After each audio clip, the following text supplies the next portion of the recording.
भक्तवत्सल भगवान की जय। श्री राधारमणी सरकार की जय। श्री हनुमान जी महाराज की जय। श्री महाकाल राजा की जय।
वृंदावन सोवन नहीं, नंदगांव सो गाँव। बंसीवट सो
जोर से बोलो रे। बैठो भगवान के दरबार में। बोलिए श्री कृष्ण कन्हैया लाल की जय। भक्तवत्सल भगवान की जय। सौरिया सेठ की जय। सर्वप्रथम श्री ठाकुर जी के चरणों में मेरा प्रणाम। श्री राजा ब्रज की अधिष्ठात्री जो है श्री लाड़ली जी के चरणों में मेरा प्रणाम। श्री हनुमान जी महाराज को मेरा प्रणाम। श्री महाकाल राजा को मेरा प्रणाम जो कालों के भी और आप सभी को जय श्री कृष्णा राधे राधे। आज हम द्वितीय दिवस की कथा को श्रवण कर रहे हैं। अच्छा, कल किस किस ने कथा सुनी? सबने सुनी लगता है। कल वाली बैठे हैं सब, अधिकतर तो वही है। अच्छा, ये बात किस किस को याद है? कल हमने कथा में क्या क्या सुना? किसी को याद है? बताओ। देखो, आप बताओगे तो फिर कथा आज की शुरू कैसे करेंगे? फिर बताना तो पड़ेगा। आए थे ना ऊपर?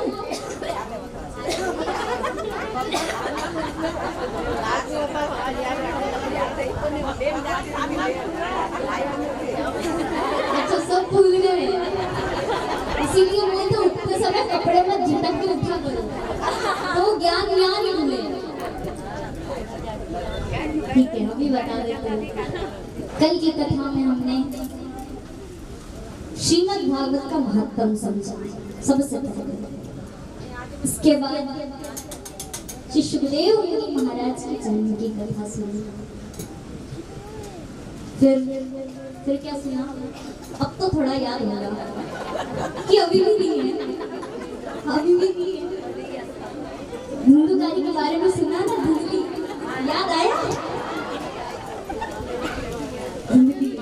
और भगवान के परम भक्त के बारे में हमने सुना, भक्ति की महिमा सुना।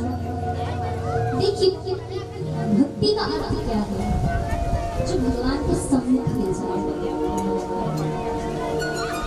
भक्ति एक, देखिए, भक्ति की चरम सीमा वो है कि मन में वो लगता हो, वो इच्छा हो कि बस भगवान के दर्शन हो, और जब उनके दर्शन हो जाए तो फिर किसी के दर्शन की आवश्यकता नहीं है इन आंखों को। है क्या? बिल्कुल।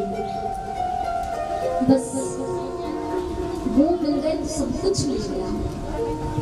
उसके बाद इच्छा मत हो कि अब ये देखना है, वो देखना है, बस सब कुछ देखते हुए देख लिया। एक देखिए, भगवान की वो परम भक्त है, कथा सुनती है, बड़ी सुंदर कथा है। हमारे बांके बिहारी जो वृंदावन में विराज रहे हैं, उनकी परम भक्त है सूरदास। सूरदास जब पद गाते हैं ना, तो उनके पदों को सुनने के लिए भगवान स्वयं आते उनकी कुटिया में। वो इतने सुंदर भजन गाते हैं कि भगवान को उनके भजनों में आनंद आता है। जब पंडा मंदिर बंद कर देते थे ना, तो भगवान दौड़े चले आते थे सूरदास जी के पास। और जब पट बंद हो गए, पंडित जी ने पट बंद कर दिए, तो खिड़की से भी खुद कराते थे, पर आते थे। इतने बड़े भक्त हैं। एक बार ताने लगे तो राधा रानी ने पकड़ लिया, बोले कहाँ चले? भगवान तो बोले मेरे परम भक्त है, उससे थोड़ा मिलने जा रहा हूँ। ऐसा कैसा भक्त है आपका जो आधी रात को मंदिर छोड़ के जा रहे हैं आप? भगवान क्या कहते हैं? बोले अरे है, आपको समझ नहीं आएंगे उसके भाव। वो मेरा बड़ा परम भक्त है, बहुत बड़ा भक्त है। राधा रानी का बोले अच्छा, इतना बड़ा भक्त है तो हम भी तो देखें कौन सा भक्त है। तो राधा रानी ने भी जाने की जिद करी श्री जी ने। तो श्री जी ने जाने की जिद करी तो भगवान कहते बोले नहीं, आप रहने दीजिए, ना जाने आप उनके भाव समझ पाए या नहीं समझ पाए, तब यही रहिए। श्री जी कहती बोले नहीं हम तो चलेंगे, और नहीं ले गए फिर पंडा से शिकायत करेंगे, आप निपटना। और देखिए भगवान केवल अपने भक्त से डरते हैं, बाकी संसार में किसी से नहीं डरते। भक्त के आगे तो भगवान को भी हाथ जोड़ने पड़ते हैं। तो भगवान कहते हैं आप ऐसा मत करो श्री जी, हम आपको भी लेके चलेंगे। श्री जी भी साथ में गई, कुटिया में पहुंचे तो कुटिया में बैठे, पर ठाकुर जी जब जाते हैं ना, जाते हैं तो वो बात सूरदास जी को नहीं पता कि स्वयं ठाकुर जी उनके पद सुनने आते हैं, वो तो अपने ही भावों में गाते हैं। तो उस दिन सूरदास जी को थोड़ा कार्य याद आ गया, तो वो उस कार्य को लेकर कुटिया से बाहर गए, बोले हम बाहर जा रहे हैं। बाहर गए तो पीछे पीछे ठाकुर जी और श्री जी भी गए। ठाकुर जी कभी देखे तो सही क्या करता है ये जाकर, कहाँ जा रहा है, क्या कर रहा है। श्री जी और लाल जी दोनों गए पीछे पीछे, सूरदास बाबा जा रहे। ठाकुर जी सूरदास जी को देख रहे और सूरदास जी के तो नेत्र नहीं, तो वो देखे क्या, वो लाठी लेकर चल रहे। आगे अचानक एक गड्ढा आ गया और सूरदास जी धड़ाम से गड्ढे में जाकर गिर गए, गिरे। अब ये बात देखिए, ठाकुर जी तो भक्त को देखने में इतने भावुक हो गए कि उन्हें भी पता नहीं चला कि आगे गड्ढा है, गिर गए। ठाकुर जी ने देखा, बोले अरे सूरदास बाबा तो गिर गए इसमें।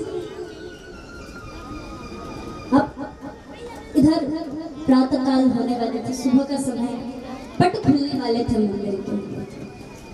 अब यहाँ श्री जी कहे, बोले अब चलिए जल्दी, अगर नहीं गए तो फिर पंडा डांटेंगे फटकारेंगे, तो जाना भी जरूरी है। ठाकुर जी का बोले मैं इसको ऐसी हालत में छोड़कर कैसे जाऊं, इसे मैं ऐसे छोड़कर नहीं जा सकता। तो यहाँ श्री जी का बोले फिर क्या करना आपको, आपकी इच्छा क्या। ठाकुर जी का बोले अच्छा ठीक है, एक काम करो, हमारी कमरिया उतार, कम्बल पटका उतार कर गड्ढे में डालते हैं और आप हमें पकड़ लीजिए, तो हम बाबा को ऊपर खींचेंगे। ठाकुर जी ने अपना पटका उतारा और गड्ढे में डाला और श्री जी बाबा और सूरदास बाबा को ऊपर खींचा।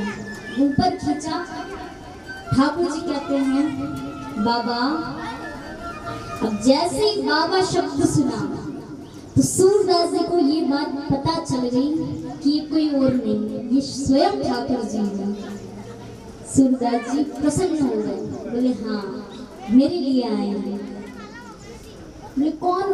अब सूरदास जी ऐसे मतलब भाव दे रहे, बोले आप कौन है, जानते ही नहीं जैसे। सूरदास जी कहे, बोले आप कौन। बोले मैं यही गैया चला, मतलब यही घूम रहा था, जा रहा था यहाँ से, मैंने देखा आपको गड्ढे में गिरते हुए, तो मैं आ गया आपकी रक्षा करने के लिए। ठाकुर जी कहे, बोले आप मैंने पटका डाला है, उसको पकड़कर ऊपर आ जाइए। सूरदास जी ऊपर चढ़े और ऐसे भाव दिखाया जैसे भूल से गिर गए, गिरे जानबूझकर, पर भूल से गिरने के भाव दिखाए। श्री चरणों में गिर पड़े, राधा रानी खड़ी थी, उनके चरणों में दंडवत हुए, दंडवत हुए और राधा रानी के पैरों में, चरणों में पायल पहनी हुई थी। तो वो पायल सूरदास बाबा ने निकाल कर अपनी जेब में धरी। श्री जी चले, एक पैर की आवाज है, दूसरे पैर की आवाज ना आए पायल में। श्री जी कहे हमारी पायल कहाँ। दूर से देखा तो पता चला सूरदास बाबा के हाथ में, सूरदास जी के हाथ में। ठाकुर जी कहे बोले कोई बात नहीं, उनके हाथ में है, हम दूसरी दिला देंगे, आप चिंता मत करो। अब राधा रानी भी जिद पे अड़ गई, चाहिए तो वही चाहिए, वरना दूसरी नहीं चाहिए, हमें तो वही ला कर दो। यहाँ अब राधा रानी चाहती है कि आज तो ठाकुर जी सूरदास जी पर कृपा करेंगे। और जब उनकी कृपा हो जाए तो फिर कुछ नहीं चाहिए। ठाकुर जी के तो बिल्कुल आप ही चाहिए। बोले नहीं, आप जाकर बोले ठाकुर जी बाबा हमारी पायल यहाँ ले गई है, ये जो आपके हाथ में है ये हमारी पायल है।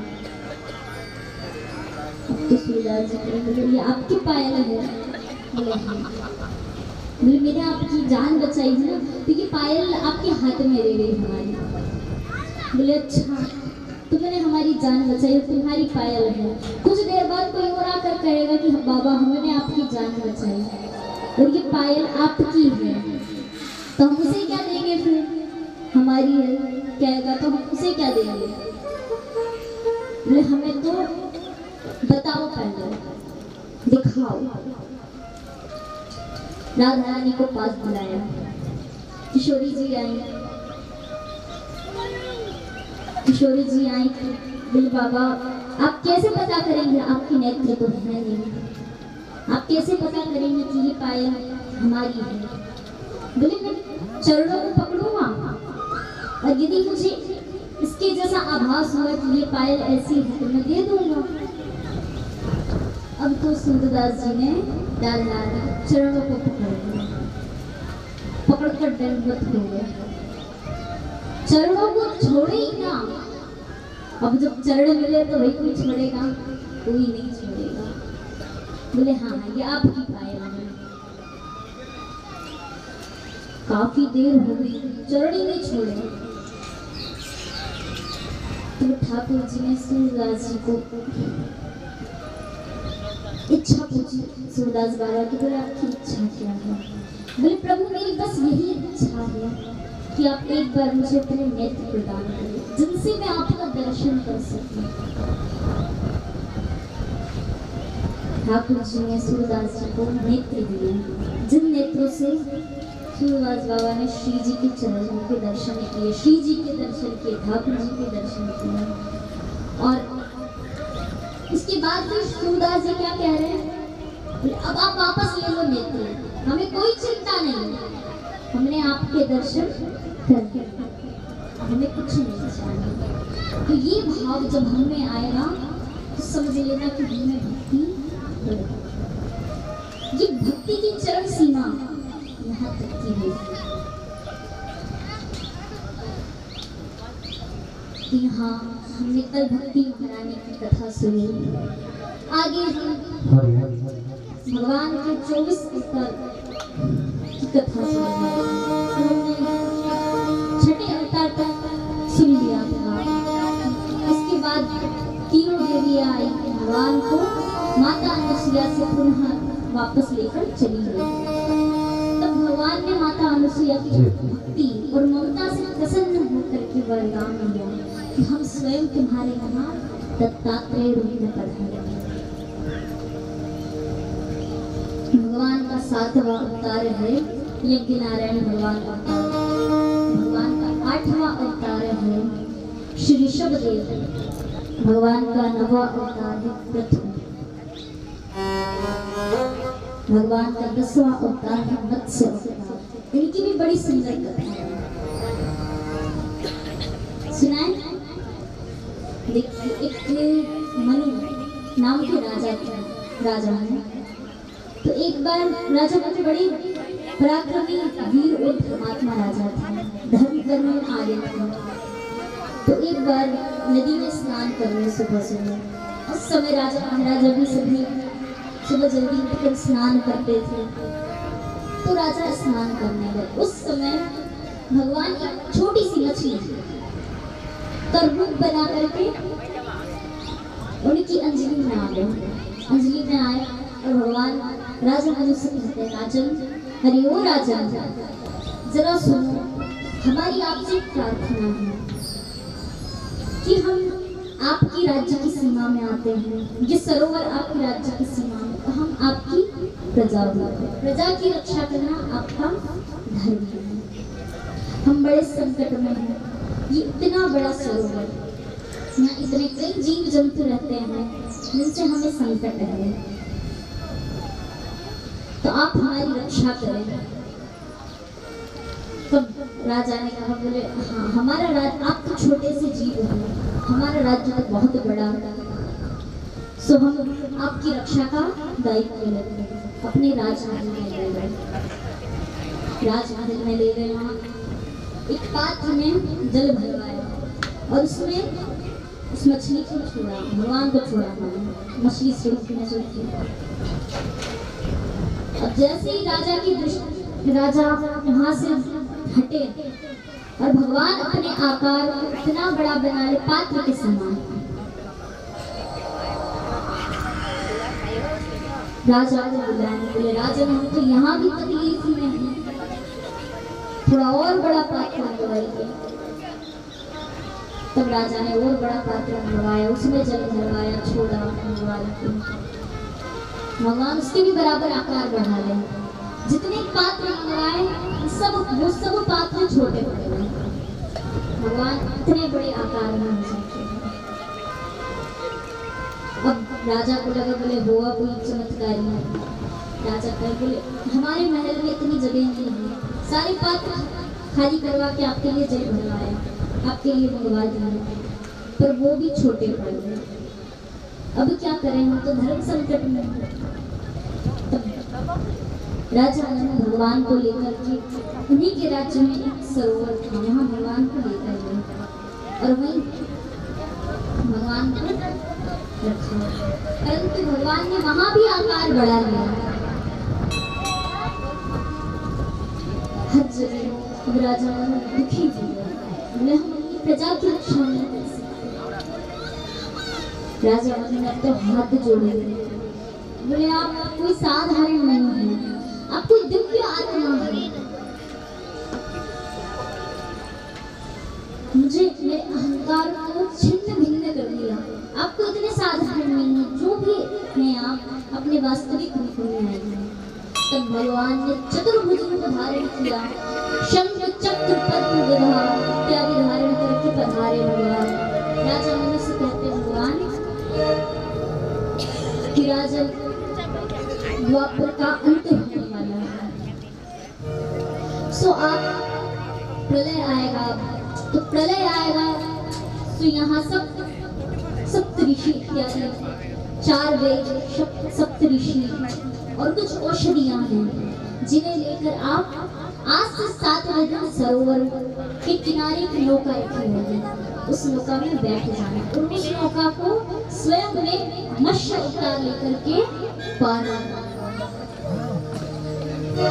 देखिए ये कोई साधारण नौका नहीं है, हमारी जीवन नौका है। यदि हम वो भगवान के हाथों में देते, भगवान हमें भवसागर से पार कर ही देंगे।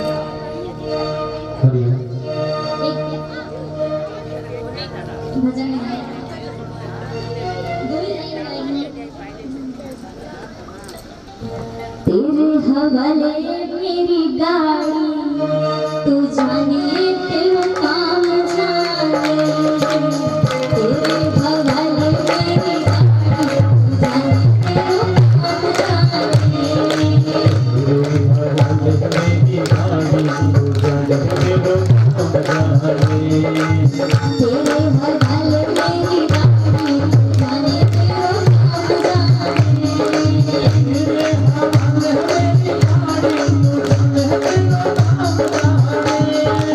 मिट गई चिंता सारी, तू जाने तेरा काम जाने, मिट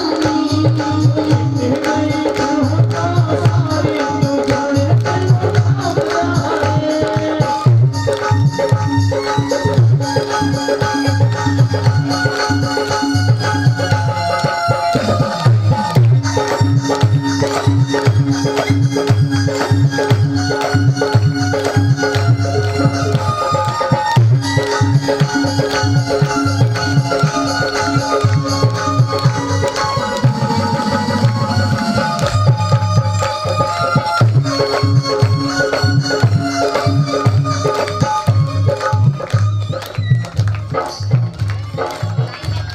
देखिए, अगर भगवान के हवाले कर दे, वास्तव में सत्य बात है, जीवन में कभी कोई तकलीफ नहीं आएगी। भगवान जैसी परिस्थिति में रखे, जैसे रखे वैसे रहे। एक और बार तेरे हवाले मेरी गाड़ी जाने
तेरा सप्त ऋषियों को लेकर औषधियों को लेकर के और वेदों को लेकर के नौका में बैठे और उस नौका को स्वयं भगवान ने भवसागर से पार किया। बोलिए श्री कृष्ण कन्हैया लाल की। अब देखिए भगवान का 11वां अवतार है पूर्ण अवतार। भगवान का 12वां अवतार है धन्वंतरी अवतार। भगवान का 13वां अवतार है मोहिनी अवतार और भगवान का 14वां अवतार है नरसिंह अवतार।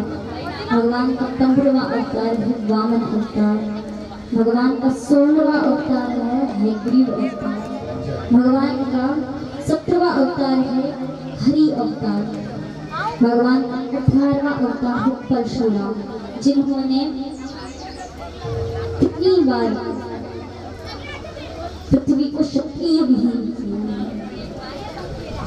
भगवान का 19वां अवतार है महर्षि वेदव्यास अवतार, जो कि वेदों के रचयिता हैं। 18 पुराण उन्होंने लिखे हैं। भगवान का 20वां अवतार है हंस अवतार। भगवान का 21वां अवतार है मर्यादा पुरुषोत्तम श्री राम अवतार। भगवान का 22वां अवतार है कौन सा? हमारे सबके लाडले श्री कृष्ण अवतार है ना। सबके लाडले, सबको प्यारे लगते हैं। भगवान का 23वां अवतार है श्री बुद्ध अवतार और भगवान का 24वां अवतार है कल्कि अवतार। जो भी हुआ नहीं है वो कब होगा?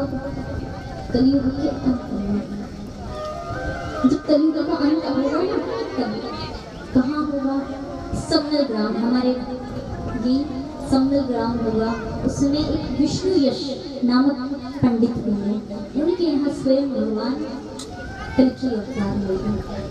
सफेद घोड़े होता है, उनका वाहन सफेद घोड़ा। तो ये भगवान का कल्कि अवतार भी बड़ा होगा।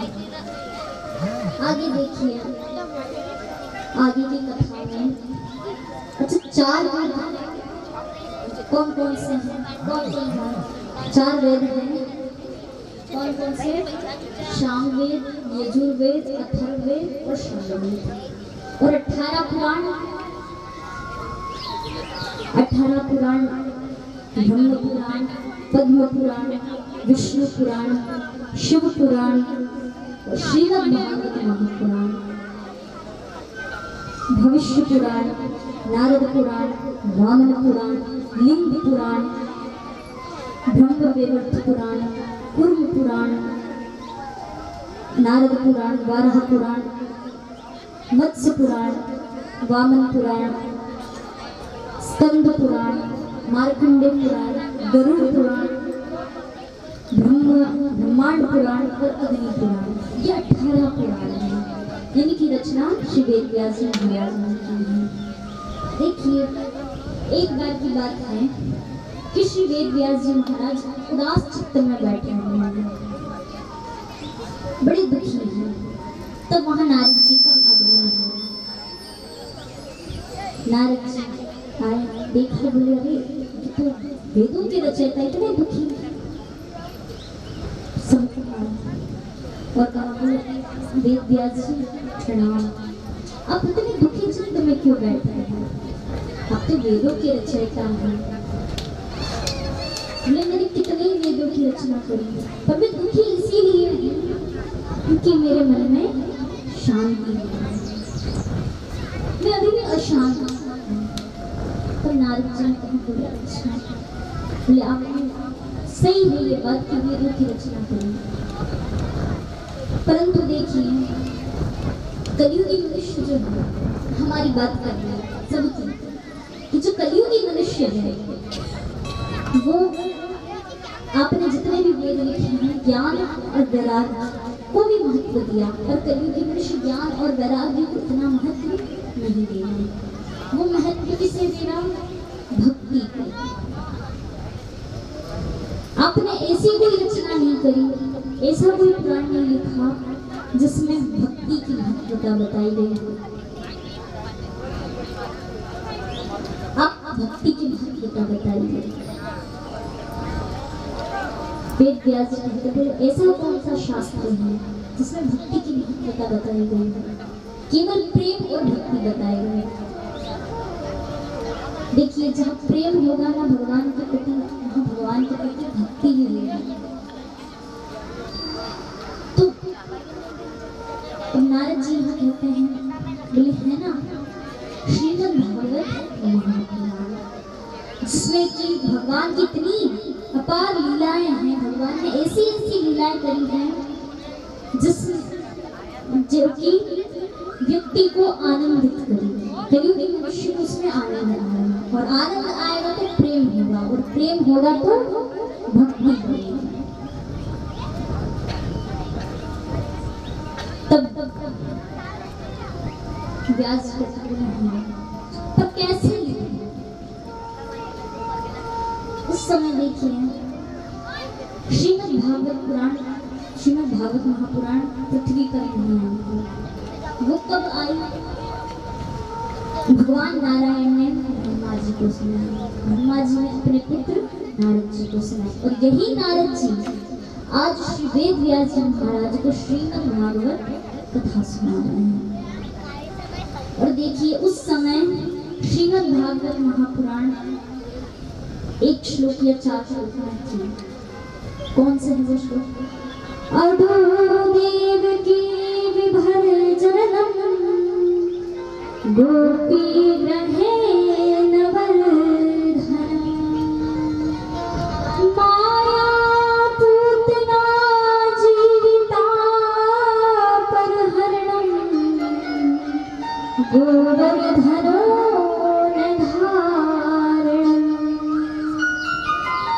कंस छन्नेन पूर्वादिहरणं कुंती सुताय पालनम् चेत श्रीमद् भागवत पुराण कथयति। ये एक श्लोक की भागवत है, तो उस समय ये भागवत थी। जब नारद जी कहते, बोले भक्ति की बड़ी महिमा है, नाम की बड़ी महिमा है। नारद जी कहते हैं कि मैं पूर्व जन्म में एक दासी पुत्री थी। मेरी माता लोगों के घरों में बर्तन धोया करती थी, सफाई किया करती थी, यानी लोगों के घर में कार्य किया करती थी, और मैं अकेला था। मेरी माता और मैं, हम दोनों अकेले थे। एक बार हमारे गांव में संतों का संत पधारे, तो हमने संतों की बड़ी सेवा करी। और संत जब भी कोई कार्य करते तो हम देखते बड़े ध्यान से, पूजा करते, हवन यज्ञ इत्यादि जो भी करते हैं हम पास में बैठकर बड़े ध्यान से देखते, छोटे से बालक तो हमारी भक्ति, हमें इच्छा हुई कि हम भी भक्त बने, मन में भक्ति जागी। नारद जी कहे हमने गुरु जी से कहा कि हमें भी अपने साथ रखिए। एक दिन गुरु जाने लगे तो नारद जी ने पैर पकड़ लिया, बोले नहीं हमें भी चलना है आपके साथ। गुरु जी कहे हम ले तो चले पर माता की आज्ञा हो तब ले जाए, आपकी माता के बिना आज्ञा के कैसे ले जाए। तो गुरुदेव ने कहा बोले आप आज्ञा लेकर आइए। नारद जी गए तो माता ने पुकार कर दिया कि तुम मेरे एक लौते पुत्र हो, तुम चले गए तो मेरा सहारा क्या रहेगा, मैं तो अकेली हो जाऊंगी। सो नारद जी परंतु संत जब गए ना तो जाके जाके नारद जी को गुरु मंत्र देते रहे। कौन सा? ओम नमो नारायणाय, बोलो ओम नमो नारायणाय, ओम नमो नारायणाय।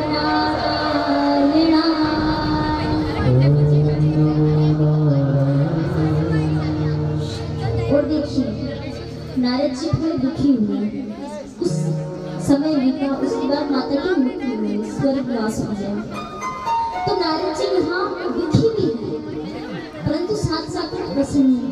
दुखी किसलिए कि माता छोड़कर चली गई, और प्रसन्न किसलिए कि अब भक्ति के मार्ग में कोई रोकने वाला नहीं, कोई नहीं।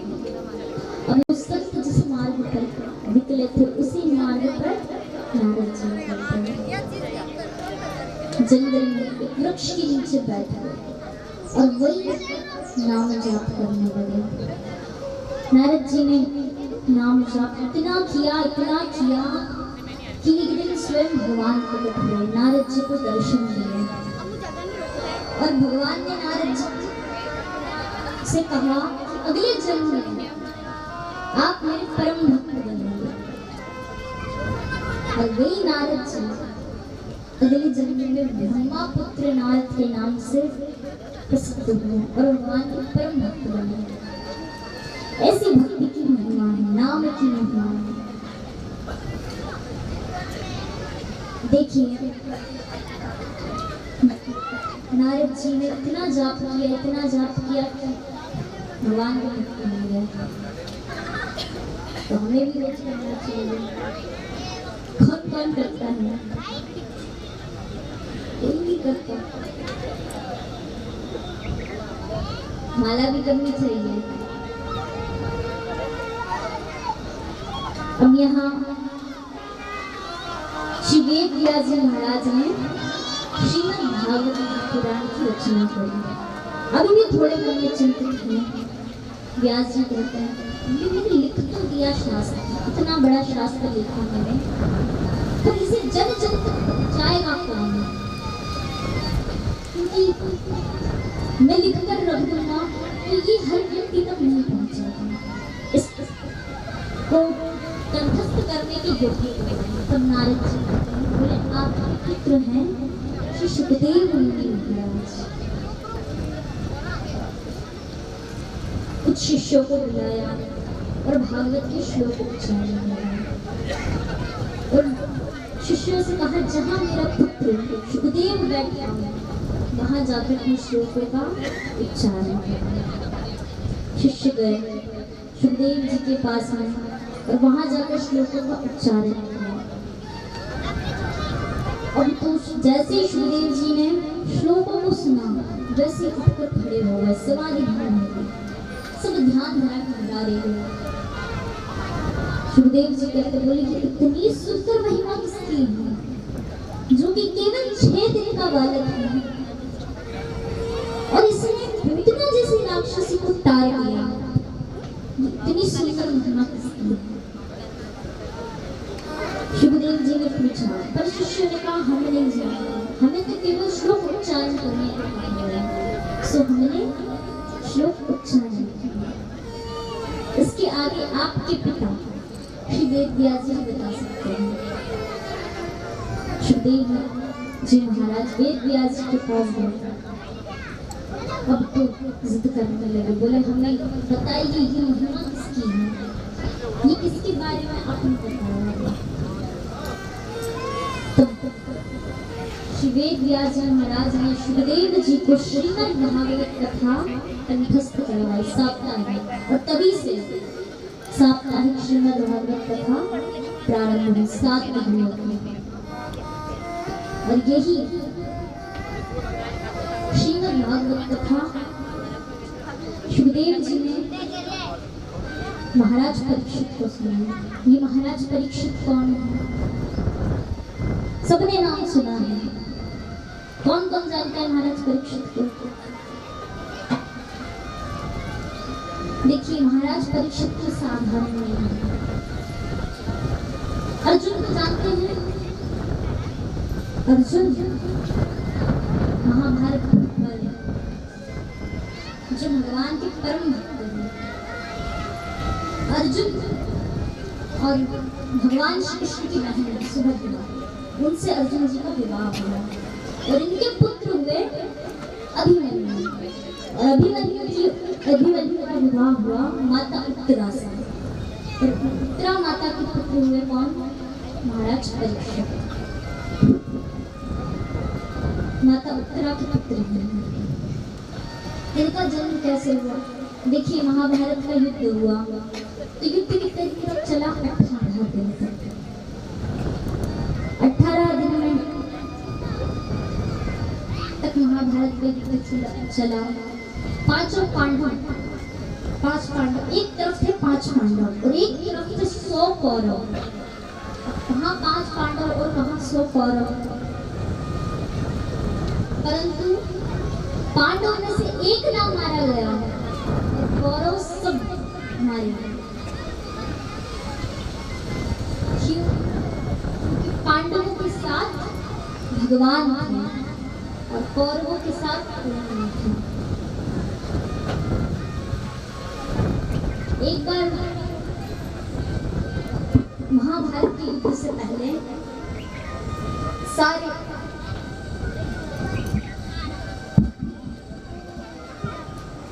सारे जो कौरव है, अब इनके मामा कौन थे?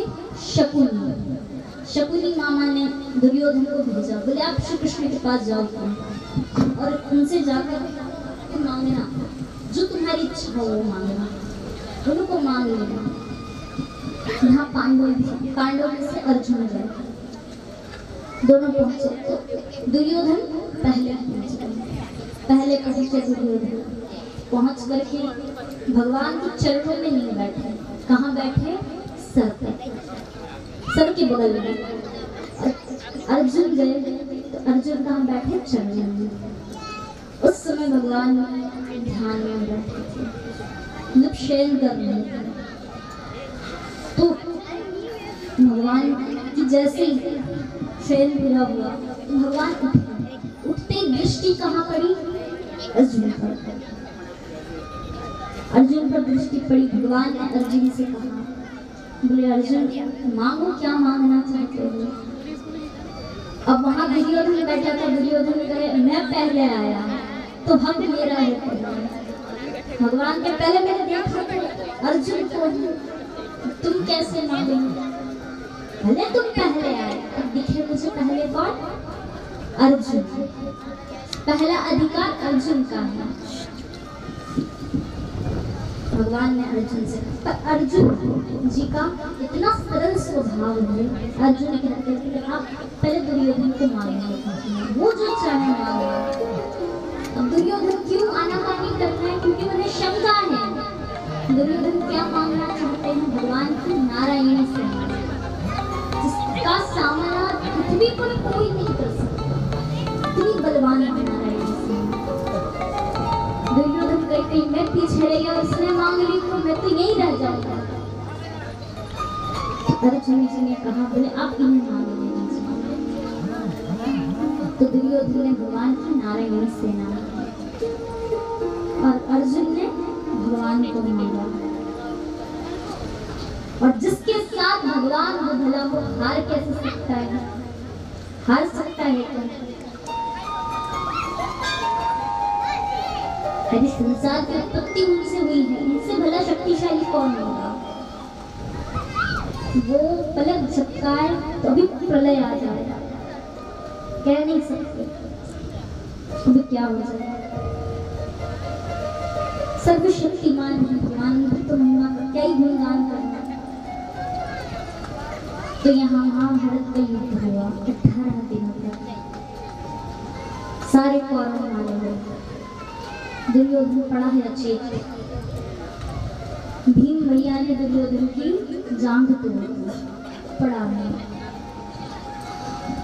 तो यहाँ रात्रि के समय पांडव अपने शिविर में थे और दुर्योधन अचेत अवस्था में थे। लेकिन उस समय अश्वत्थामा गुरु द्रोणाचार्य के पुत्र पधारे।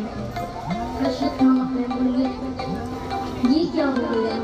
पांडव में से एक ना मारा गया और कौरव में से सबके सब मारे गए, ऐसा कैसे हो गया? बोले वो तो मैं भी सोचता हूँ, मैं भी दुखी हूँ। मेरे पूरे वंश को समाप्त कर दिया। मेरी अंतिम इच्छा ये है कि पांडव मृत्यु को प्राप्त होना चाहिए। अश्वत्थामा ने कहा, अरे अभी मैं तुम्हारी इच्छा पूरी कर दूँ। अश्वत्थामा गए, रात्रि का समय था। उस समय देखिए ये लाइट वगैरह तो नहीं थी, अंधेरा था। पांडवों के शिविर में जाने के स्थान पर अश्वत्थामा पांडव पुत्रों के शिविर में चले गए। वहां पहुंचे तो पांडव पुत्र सोए थे।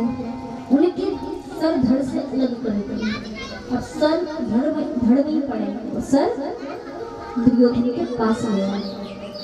दुर्योधन से कहा, देखो दुर्योधन, मैंने तुम्हारी इच्छा को पूरा किया। मैं पांडवों को मार कर लाया, देखो इनके सर। दुर्योधन कहे, इसमें से जो भीम का सर है वो मुझे ला कर दो। अश्वत्थामा ने दिया भीम जी का सर। दुर्योधन ने जोर दबाया, बड़ा बलशाली था, हाथों से दबाया, चकनाचूर हो गया। दुर्योधन कहे, ये भीम का सर नहीं है, क्योंकि भीम का सर तो बड़ा शक्तिशाली है, इतनी आसानी से दब जाए ये भीम नहीं कर सकते। देखा तो जाना कि ये पांडव नहीं, पांडव पुत्र है। अब तो दुर्योधन बहुत दुखी हो गया, रोने लगा और उसी समय दुर्योधन की मृत्यु हो गई। दुर्योधन को एक श्राप था कि दुर्योधन जिस समय हद से ज्यादा प्रसन्न होगा और उसी समय जितना प्रसन्न है उतना दुखी होगा, तो वहां उसकी मृत्यु हो जाएगी। दुर्योधन की मृत्यु हो गई। महाभारत का युद्ध समाप्त हुआ। भगवान यहाँ द्वारिका जाने की तैयारियां कर रहे हैं। द्वारिका पहुंचे भगवान, रास्ते में और तभी भगवान को सबसे मिल रहे भगवान द्वारिका जाने से पहले बुआ के पास, पांडव के पास गए, सबके पास गए, द्रौपदी के पास गए। द्रौपदी ने आपका कैसे आभार व्यक्त करूंगी, हर समय आपने हमारी दुविधा को दूर किया, हमारे साथ खड़े रहे। कुंती बुआ के पास गए।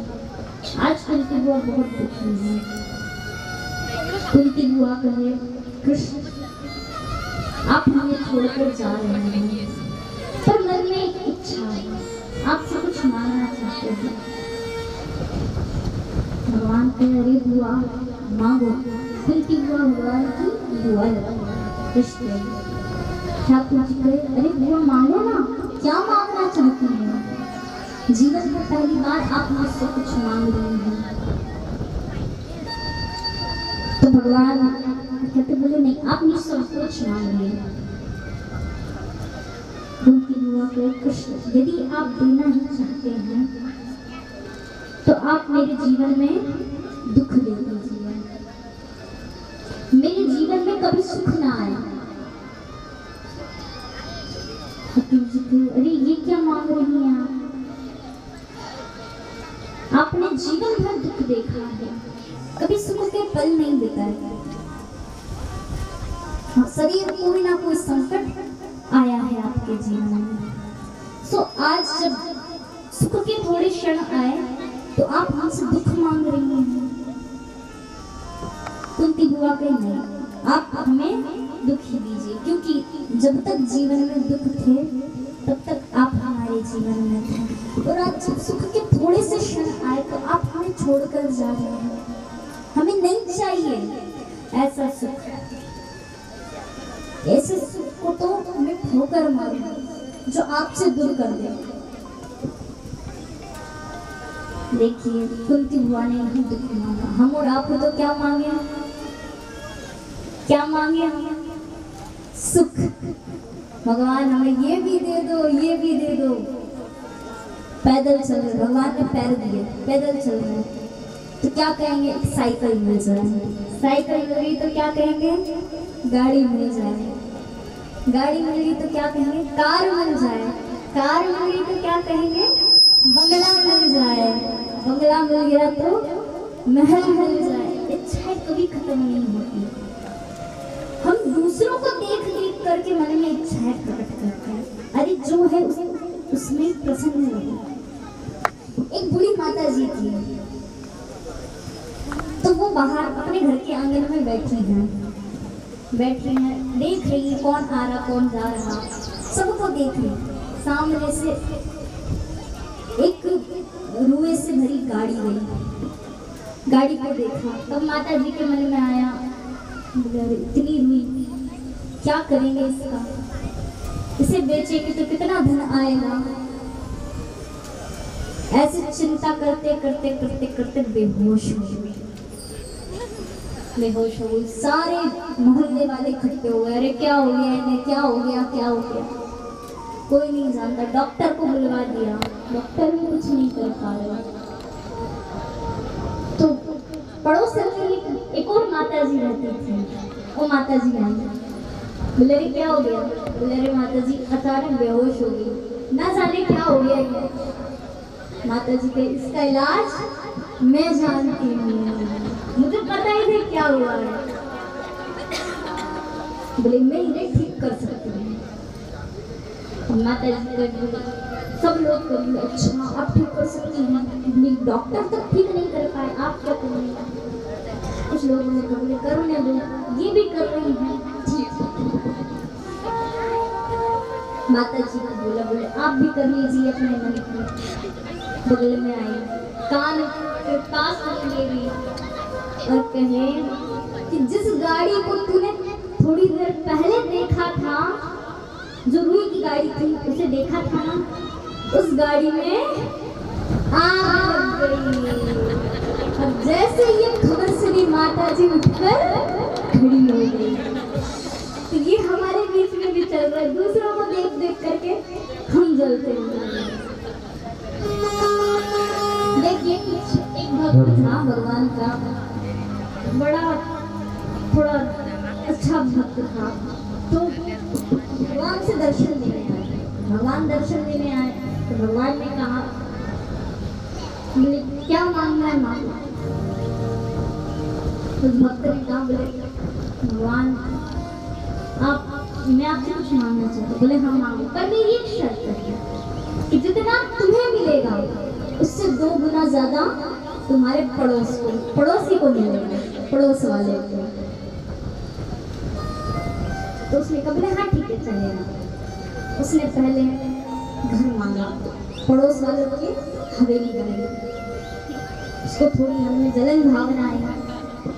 फिर उसने गाड़ी मांगी, तो पड़ोस वाले को कार मिल गई। तो उसने फिर जलन भावना आई उसके मन में। तो उसने इस बार भगवान को बुलाया, बोले मैं जितना मांगता हूँ उससे दुगना आप पड़ोस वाले को देते हैं। तो भगवान ने बोले पहले ही मैंने कह दिया था। बोले अच्छा इस बार मेरी एक और इच्छा है, मेरा एक हाथ टूट जाए। तो पड़ोस वालों के दोनों हाथ टूट गए। यही बात होती है हमारे साथ में। सही बात है। तो यहाँ ये भाव आए कि भगवान जो है उसमें प्रसन्न रहे। अब यहाँ भगवान जाने लगे तो भगवान पुनः लौट कर आए तो भगवान अब सब समझ रहे, बोले हमारे लिए आए हैं, हमने बुलाया है। भगवान कहने यहाँ किसी के लिए नहीं आया, मैं यहाँ अपने भीष्म के लिए आया हूँ। मेरे भीष्म की अंतिम इच्छा थी कि मैं जब उसकी मृत्यु हो तो मैं उसके पास में खड़ा रहा। मैं अपने भीष्म के लिए आया हूँ। भगवान भीष्म पितामह के पास गए। भीष्म पितामह की आंखों से आंसू टपक रहे हैं। बोले भगवान मुझसे ऐसा क्या अपराध हो गया जो मुझे बाणों की सुइयां पर लेटना पड़ा। तो देखिए भीष्म पितामह ने एक अपराध किया था। क्या कि भरी सभा में एक नारी के वस्त्र खींचते हुए देखा, रोक नहीं सके, इसीलिए उन्हें बाणों की सुइयां पर लेटना पड़ा। और एक महाभारत का क्या रामायण में एक प्रसंग आता, जटायु, जानते हैं सब। जब रावण माता सीता को ले जा रहे थे ना, तो माता सीता आकाश मार्ग से ले जा रहा था रावण। जटायु ने देखा, जटायु ने माता सीता की रक्षा करने का बहुत प्रयास किया और उन्हीं को बचाते बचाते, उन्हीं की रक्षा करते करते जटायु ने अपने प्राण अंत समय तक जाने की स्थिति हो गई। जटायु थे जिन्होंने नारी की रक्षा करी और उसका फल क्या मिला कि अंत समय में भगवान की गोद रूपी शैया मिली। और जटायु का तप इतना हो गया था कि जब जटायु का अंत समय आया ना, तो भगवान की आंखों में आंसू आ गए, भगवान रोने लगे। भीष्म पितामह को यहाँ इच्छा मृत्यु का वरदान, पर हम नहीं मानते। हम ऐसा मानते कि इच्छा मृत्यु का वरदान जटायु को था, क्योंकि जब जटायु जमीन पर लेटे हुए थे तो उनके सामने मृत्यु खड़ी थी। जटायु ने मृत्यु को रोक दिया कि ए मृत्यु रुक जाओ,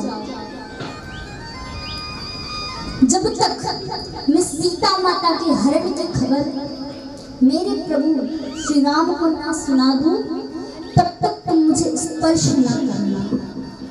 ये हुई इच्छा मृत्यु को रोक दिया।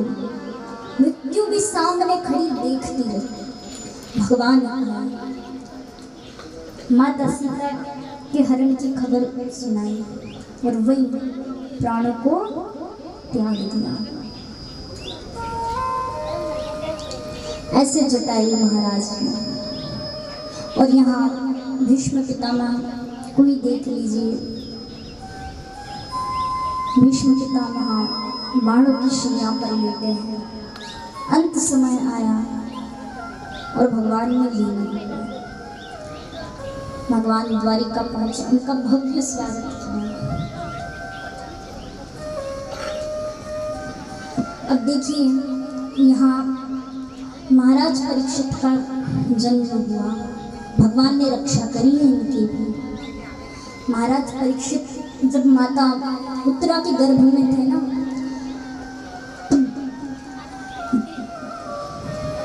गुरु द्रोणाचार्य के पुत्र अश्वत्थामा ने बाण चलाया, ब्रह्मास्त्र, जिसका कोई तोड़ नहीं संसार में।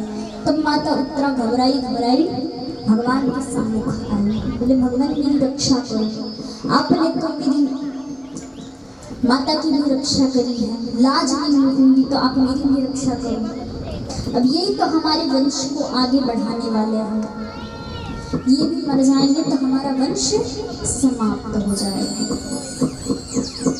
तब भगवान ने अश्वत्थामा के द्वारा अश्वत्थामा को के द्वारा छोड़े गए ब्रह्मास्त्र से राजा परीक्षित की रक्षा करी और भगवान द्वारिका गए। हम यहाँ राजा परीक्षित का जन्म हुआ, बड़े हुए, राजपाट सौंपा गया, राजपाट सौंपा और पांडव स्वर्गारोहण को चले गए, स्वर्गारोहण को गए। यहाँ राजा परीक्षित इतने धर्मात्मा राजा हुए, इतने धर्मात्मा राजा हुए कि संतों का इतना सम्मान करते थे कि संत भी इनका आदर करते थे। क्योंकि बात वही आती है कि यदि हम संतों का सम्मान करें तो संत भी हमारा सम्मान करेंगे।